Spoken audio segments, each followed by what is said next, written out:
Hello friends, as we all know, Srimati Nirmala Sitharaman, Honorable Finance Minister, had presented the budget on 1st February. And in her speech, there is several good news, especially for the startup companies.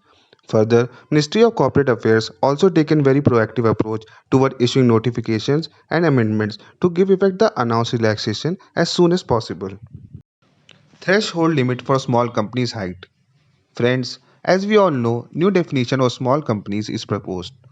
Now, as per new definition, limit for paid-up capital of small company is increased from 50 lakhs to 2 crore and limit of turnover of small companies is increased from 2 crore to 20 crore. This will benefit more than 10 lakhs new companies and they will now get the privileges of small companies as they enjoy lesser compliance and certification burden. These amendments shall be effective from 1st April 2021.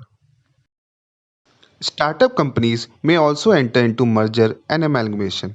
Now, two or more startup companies or one or more startup companies with one or more small companies may also enter into merger and amalgamation.